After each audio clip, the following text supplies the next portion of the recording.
right, ready to dive into some pretty wild concepts. Oh, yeah. Always up for that. So today, we're tackling the Urantia Book Yeah. and the Law of One.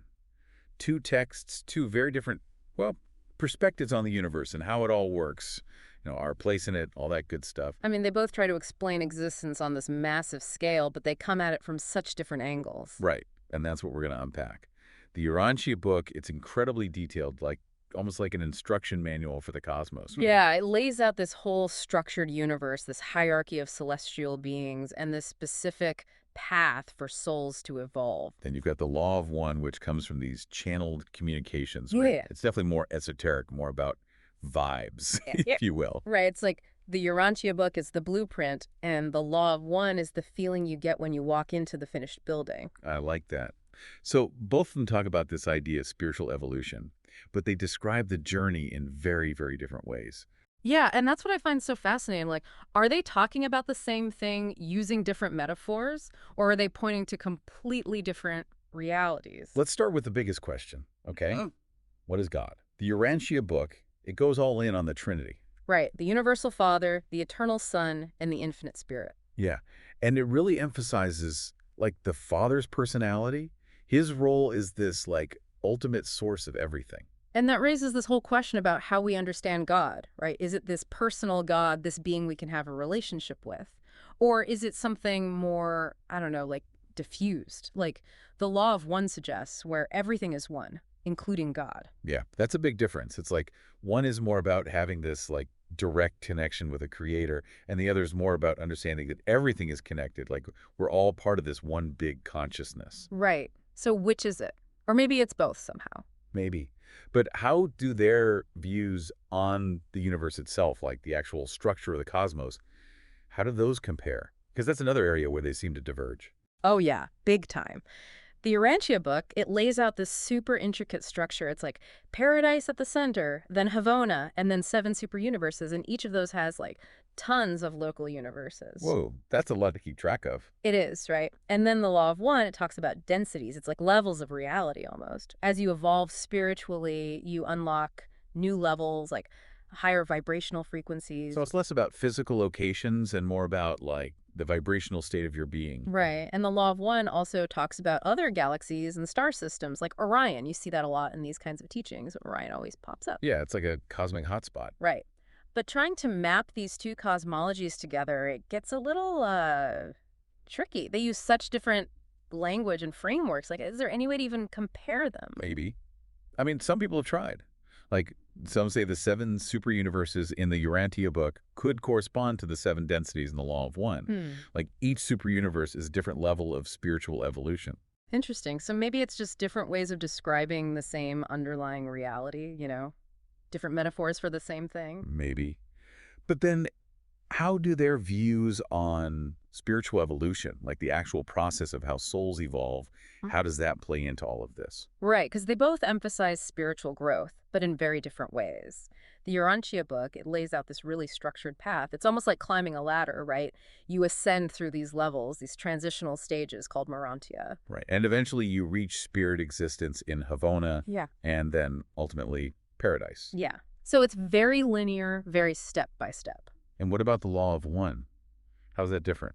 Well, it's more about reincarnation and moving through those densities as you evolve, making choices that align with the Law of One. Remember that idea that everything is ultimately one? Right. So less about a specific destination and more about the direction you're heading in, like service to self versus service to others. Exactly. It's more like navigating with a compass instead of following a set map. You still get somewhere, but the journey, the lessons you learn along the way, those are way different. Okay, so we've got these two systems, both talking about this massive universe, this idea of spiritual evolution, but using very different language. Yeah. And they both describe all these, incredible hierarchies of celestial beings, right? Oh, yeah. The Urantia Book with its seraphim and cherubim, it's like getting a cosmic organization chart, It's almost overwhelming. It is. And a law of one, it's less about specific categories and more about how these beings interact with us, how they influence our spiritual journey.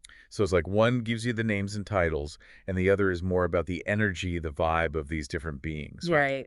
And they both mention these entities from other realms. The Law of One talks about those from Orion, and the Urantia book mentions those who rebelled against the divine plan. Okay, wait, so are they talking about the same beings? Like, are the ones from Orion the ones who rebelled? Ooh, that's a good question.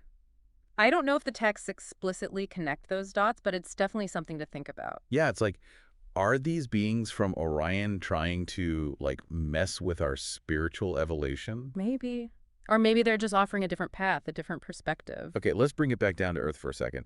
We've talked about these cosmic beings, these different levels of reality, Okay. but let's talk about us. Like, how do both systems view the human experience within all of this? Where do we fit in? Right. So the Urantia book, it emphasizes free will, right? This idea that we have the power to choose our path. And it talks about this thing called a thought adjuster, like a divine fragment within each of us. It's like our connection to the source. So our choices actually matter. We're not just like puppets on a string. Exactly. And the Law of One echoes that. It highlights the power of choices, how our experiences, all of them, even the tough ones, are catalysts for growth. It's like we're constantly being given these opportunities to learn and evolve. Right? So those challenges, those difficult experiences, they're not just random. They're actually part of this bigger process of like spiritual refinement. Exactly. Okay, I think we need to pause here for now. That's already a lot to process. Yeah, we've barely scratched the surface. Well, it's a good start, right? Oh, absolutely. This is just the beginning of the deep dive. Okay, so before the break, we were talking about how the Urantia book and the Law of One, they both acknowledge these cosmic beings, these entities from other realms, but they approach it in different ways. You know, one's like, here's the directory, here are the names and ranks, and the other's more about the energy, the influence they have. Yeah, it's like one gives you the map and the other tells you what it feels like to travel through those different landscapes. Mm. But it's interesting you brought up something in your notes about Venus, and I think it really highlights some of the, well, the complexities of working with channeled material. Right, because the Law of One, Ra claims to be from Venus, but in the Urantia book, there's no mention of that at all. And actually, the Urantia book describes Venus very differently from how Rod describes it. So what do we make of that? Yeah, it's a pretty big discrepancy. Does it mean one is right and the other's wrong? Well, I think it's more nuanced than that. We have to remember, right? Anything channeled, it comes through a person. And every person has their own understanding, their own background, their own filters. So it's not necessarily about one being true and the other being false, but more about understanding that any channeled information has its own context, its own limitations. Exactly. It's like trying to describe a dream to someone. You're being truthful, but some details might get lost, you know? Hmm. Or colored by your own interpretations. Right. So we can't just take everything at face value. We have to use our discernment. We have to consider the source, see how it resonates with our own inner knowing. Absolutely. These teachings, they're stepping stones, not like the final destination, you know. They offer frameworks, but ultimately, the spiritual journey is a personal one. Okay, so we've talked about God, the universe, these celestial beings. Let's go back to this idea of spiritual evolution, because you were saying how the Urantia book presents this very linear progression. Yeah, it highlights the ascending mortal, this idea that the soul is gradually shedding limitations, expanding its awareness as it moves through these Like stages. climbing a ladder, right Yeah, upwards and onwards. exactly. And at the top of that ladder, there's this ultimate union with the divine. And then you've got the Law of One with its reincarnation and those densities, those levels of reality. Right. Reincarnation, it adds this whole other dimension, right? It's not just about one lifetime, but about this continuous cycle of growth across multiple lives.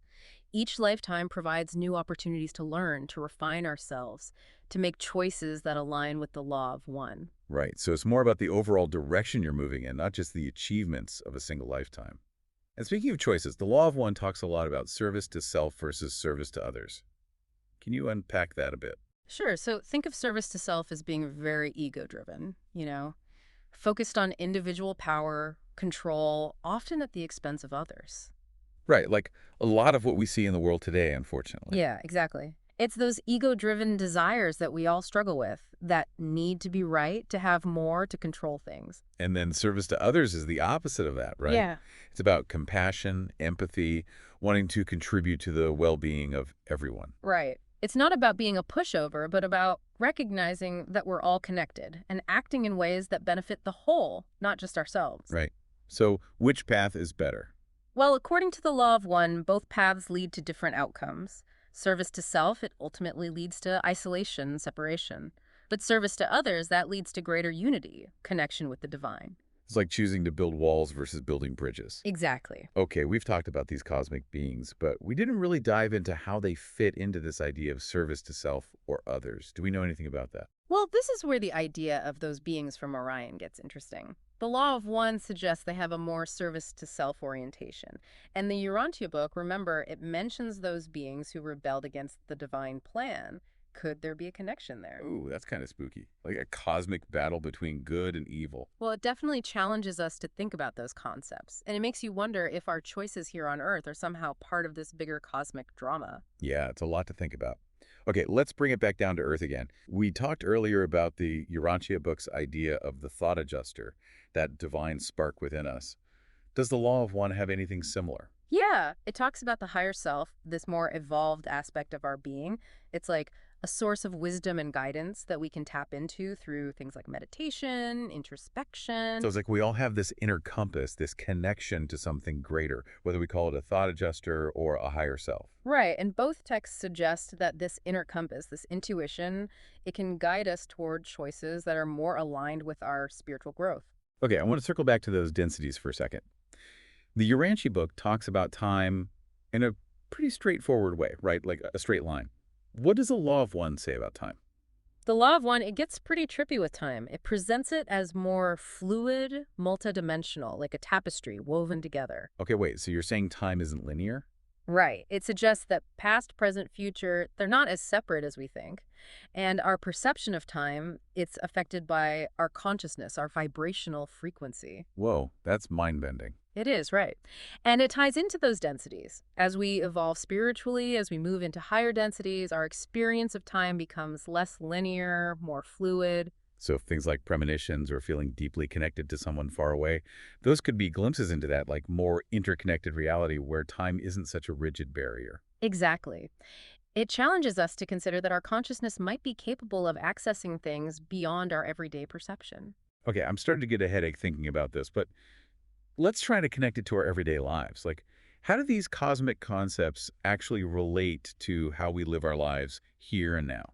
Well, the Urantia book, it emphasizes living in accordance with the divine will, making choices that support our spiritual growth. So it's about aligning with God's plan, basically. Yeah, you could say that. And the law of one, it talks about aligning with the law of one, making choices that serve everyone, not just ourselves. So both systems are saying that even our small, everyday choices have this cosmic significance. Right. We're not just living out our lives in isolation. Our actions have ripple effects. Okay, that's a big responsibility. But what about when things get tough? Both texts talk about suffering, right? How do they view that in the context of spiritual growth? Yeah, so the Urantia book suggests that suffering can come from our own choices or just be a consequence of living in an imperfect world. Like it's just part of the human experience. Right. But it can be a catalyst for learning, for growth. And the law of one, how does that view suffering? The law of one says it's not about avoiding suffering, but about how we choose to respond to it. So like, do we let it harden us or do we use it to deepen our compassion? Exactly. It's about transforming our relationship to suffering, seeing it as an opportunity for growth. Okay, I'm sensing a theme here. Yeah, it's all about growth, evolution, expansion of consciousness. Right. Okay, so both systems emphasize this, like upward trajectory. But their views on the nature of reality itself, those seem pretty different. Yeah, the Urantia book, it's very detailed, very hierarchical. It gives you this map of the cosmos. But the law of one, it emphasizes that everything is ultimately one. We're all interconnected, part of a single consciousness. So one gives us the map and the other reminds us that the map isn't the territory. Right. And both perspectives have value. We've talked about free will a bit, but it feels like such a central concept. Can you unpack that more? Like how these systems approach free will? Sure. So the Urantia book sees free will as this divine gift, our ability to choose our path, to create our own reality. So we're not just puppets. We actually have power to shape our own lives. Exactly. But the law of one adds this layer of consequences to our choices. It talks about the law of confusion. The law of confusion. What's that? It basically means that we can choose paths that lead to separation, to suffering. So it's like, yeah, we have the freedom to choose, but we also have to deal with the consequences of those choices. Right. What goes around comes around, as they say. And the law of one says it's not about punishment, but about learning and growth. It's a feedback loop, helping us to make more aligned choices over time. Okay, that makes sense. But here's where it gets a little wild. The Law of One suggests that even very evolved beings, like those from Orion, are subject to this law of confusion. Right. So even beings who are way ahead of us spiritually, they can still make choices that lead to suffering. Yeah, that's interesting. It's a reminder that free will is fundamental, and everyone, even those at higher levels, are still learning, still evolving. So it's not about reaching some perfect state, but about this ongoing journey of making choices, experiencing the consequences, and learning from our mistakes. Right. And choosing love, choosing unity, even when it's hard, even when we mess up. Okay, so much to think about. What about this idea of service? We touched on it earlier, but it feels like a big theme in both systems. Definitely. The Urantia book emphasizes service to God, aligning with the divine will, working for the good of the universe. And the Law of One talks about service to others, recognizing our interconnectedness and acting in ways that benefit everyone. Right. It's like both are saying that true service is about love, compassion, contributing to something bigger than ourselves. Okay, I'm noticing something here. Both of these systems seem to focus a lot on the masculine aspect of the divine. The Hmm. Urantia book with its Father, Son, and Spirit. And even the Law of One, it talks about service, which is often associated with masculine energy. But what about the feminine? Where does that fit in? That's a really interesting observation. You're right. The Urantia book, it does lean heavily on masculine imagery, but the Law of One, I think, it presents a more balanced view. It acknowledges both masculine and feminine energies as essential in creation. So it's not just about the father figure, but about the mother, too. Yeah, it associates the feminine divine with qualities like compassion, nurturing, intuition, receptivity. Right, and those are just as important as the more masculine qualities of action and will. Exactly. Both energies are necessary for balance and harmony. It's like the dance of creation, right? You need both partners to create something beautiful and whole. I love that analogy. It's a beautiful way to think about it. Okay, last question before we move on. We've talked about the divine, the cosmos, spiritual evolution, but what about consciousness itself? Like, how do both systems view consciousness and its relationship to the divine? So, the Urantia book sees consciousness as a gift from the Universal Father. It's that divine spark within us, that connection to the source. And the Law of One, how does that view consciousness? The Law of One takes it a step further. It suggests that consciousness is the fundamental reality of the universe. Like everything is conscious, and we're all part of this one unified consciousness. So one sees consciousness as a gift from God, and the other suggests that consciousness is God. Yeah, that's a great way to put it. It's a profound concept. It really makes you think, right? If we're all part of this unified consciousness, what does that mean for our lives, our choices, our connection to each other? It's a huge question, and it leads us to another fascinating concept from the Law of One, the idea of energy centers or chakras. Oh yeah, chakras. I've heard of those. But how do they fit into all of this? So the Law of One describes these 7 energy centers in our bodies. Each one is connected to different aspects of our physical, emotional, and spiritual being. So it's like a map of our energetic anatomy. Exactly. And the Law of One suggests that we can use practices like meditation, yoga, energy healing to clear blockages in those centers and restore balance. So like when I feel a knot in my stomach when I'm anxious, that could be a blockage in one of those energy centers. Exactly. Interesting. Does the Urantia book talk about anything similar? It doesn't use the term chakras, but it does talk about life circuits, which seem to be a similar concept, like pathways of energy that connect us to the cosmic source. So both systems acknowledge this energetic dimension to our being, this connection between our physical, emotional, and spiritual selves. Right. And recognizing this can be a powerful tool for self-understanding and growth. Okay, let's talk about spiritual awakening. We've danced around it a bit, but how do both texts describe this idea of waking up spiritually?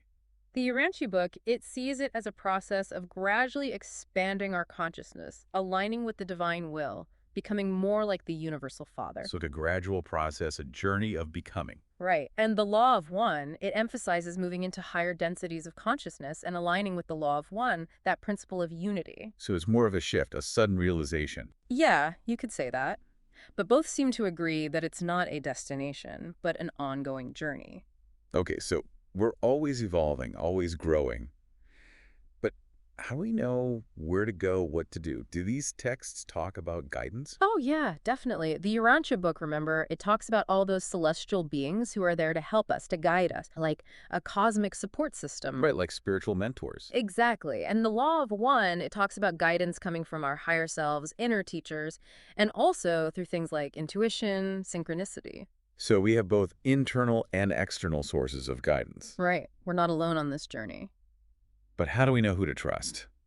Like, how do we discern genuine guidance from misleading information? That's the key, right? Discernment. Both systems emphasize that. It's about carefully considering the source, checking in with our own inner knowing. It's like choosing a guide for a challenging hike. You want to make sure they know what they're doing. Exactly. And speaking of guides, the idea of prophecy comes up in both texts. Like, do they offer any predictions about the future? Okay, now we're getting into some juicy stuff. It is fascinating. So the Urantia book actually makes some specific predictions about future events, like a more spiritually advanced era on Earth, a return of a Christ figure. Wow, so it's like a roadmap of what's to come. In a way, yeah. But the Law of One, it's more cautious about specific predictions. It emphasizes that the future isn't fixed, that it's shaped by our choices, the collective consciousness. So prophecies are more like potential timelines, and we have the power to change them. Right. It all comes back to free will. Okay, so the Urantia book gives us a roadmap, and the Law of One reminds us that we can choose a different route if we want. Exactly. And it highlights the importance of using our free will wisely, recognizing that we have the power to co-create the future. This makes me think about technology. Both texts mention technology, right? Mm. What do they have to say about the role of technology in all of this? The Urantia book, it talks about advanced technologies existing on other planets, in higher realms, things like energy manipulation, interdimensional travel. But it emphasizes that these technologies are used for good, for healing, communication, connection. So technology can be a force for good. Right. But the Law of One, it adds a layer of caution. It suggests that technology is a tool that can be used for both service to self or service to others. Like, it's not inherently good or bad, it depends on how we use it. Exactly. It's like choosing how we use fire. We can use it to cook food or burn down a forest. Okay, so we've talked about individual growth, but what about the evolution of our planet as a whole? What do these texts say about that? The Urantia book, it describes this process of planetary progression where worlds evolve through different stages of spiritual development. Like a cosmic curriculum. Yeah, you could say that. And the Law of One, it emphasizes the collective consciousness of a planet. Like, our choices and actions collectively influence Earth's destiny. So we're all in this together, literally. Right. And the Law of One suggests that Earth is in a major transition right now, moving from a density of separation to a density of love and understanding. Oh, wow, that's pretty exciting. It is. It's a crucial turning point, and the choices we make now will determine the course of that transition. Okay, this brings up a big question. The nature of good and evil. How do both systems view those concepts? So the Urantia book, it presents a pretty straightforward view. God equals good, rebellious beings equal evil. So evil is basically choosing to go against God's plan. Yeah, you could say that. But the Law of One, it offers a more nuanced view. It suggests that good and evil are part of a larger polarity, essential for growth. So, like, we need both darkness and light to understand the whole picture. Right. Even seemingly negative experiences can be catalysts for learning, and the key is to choose love and unity even when we're faced with darkness. So it's not about eliminating evil, but about learning from it and transforming our relationship to it. Exactly. It's about recognizing that even darkness can serve our growth. Okay, we've talked about individual growth, but both texts seem to emphasize the importance of community. Can you speak to that a bit? Sure. The Urantia book, remember, it highlights that vast network of celestial beings working together, supporting souls on their journeys. So we're part of this cosmic family. Mhm. But what about human communities? The Law of One emphasizes the importance of building communities based on shared values, service to others. So we need each other. We're stronger together. Right. And the Law of One suggests that successful spiritual communities, they're built on mutual respect, shared values, a genuine desire to support each other's growth. It's like a garden. Each plant needs space to grow, but they also benefit from being planted together, sharing resources. I love that. It's a perfect analogy. Okay, we've covered a lot of ground here, but there's one more thing I've been thinking about. We've talked about individual growth, the evolution of our planet, but how do those two things connect? Like, what's the relationship between our individual journeys and the larger evolution of humanity? That's a big question. The Urantia book, it emphasizes individual growth as a primary focus. Like we're each responsible for our own spiritual destiny. So it's about focusing on our own personal evolution. In a way, yes. But it also acknowledges that we can assist others, contribute to the overall good. And what of the law of one? How does that view it? The law of one emphasizes the interconnectedness of everything. It suggests that our individual growth is like inextricably linked to the collective consciousness. As we raise our own consciousness, we contribute to the evolution of humanity as a whole. It's like we're all cells in the body of humanity. When one cell becomes healthier, it benefits the whole organism. Exactly. Our individual journeys aren't happening in isolation. We're all part of something much larger. This has been an amazing exploration, but it feels like we've only scratched the surface. What should we keep in mind as we continue to explore these ideas? Remember, these are just two perspectives, two lenses through which to view this vast and mysterious reality. So we shouldn't take them as like the absolute truth. Right. Approach them with an open mind, but also with a critical eye. Question the information, see what resonates with you, and trust your own inner guidance. It's like being presented with a buffet of delicious food. You don't have to eat everything, just sample what looks good to you.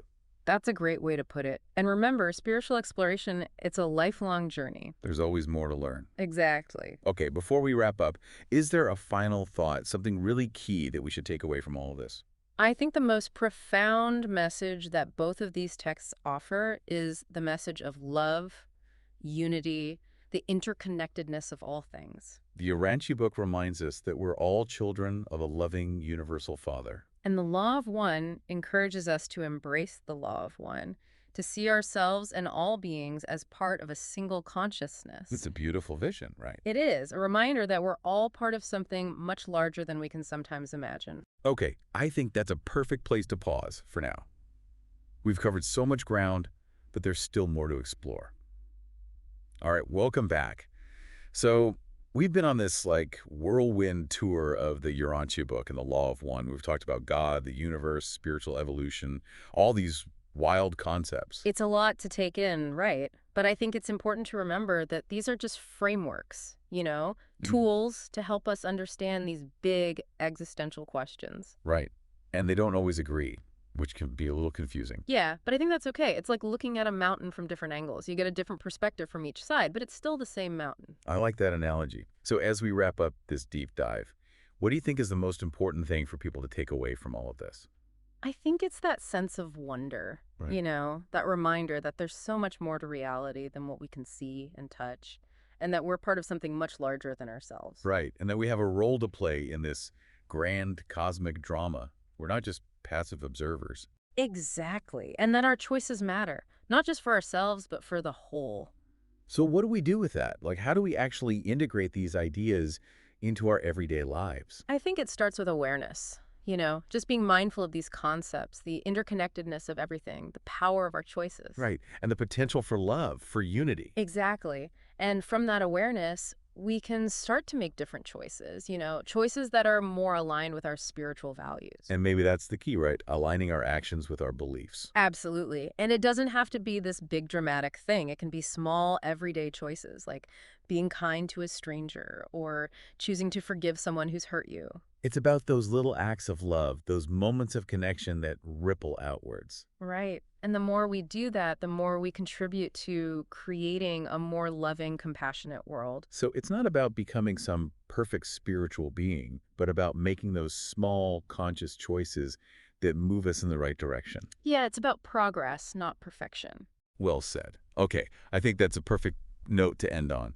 Thank you for joining us on this deep dive into the Urantia Book and the Law of One. It's been a pleasure. And to our listeners, keep exploring, keep questioning, and keep trusting the journey.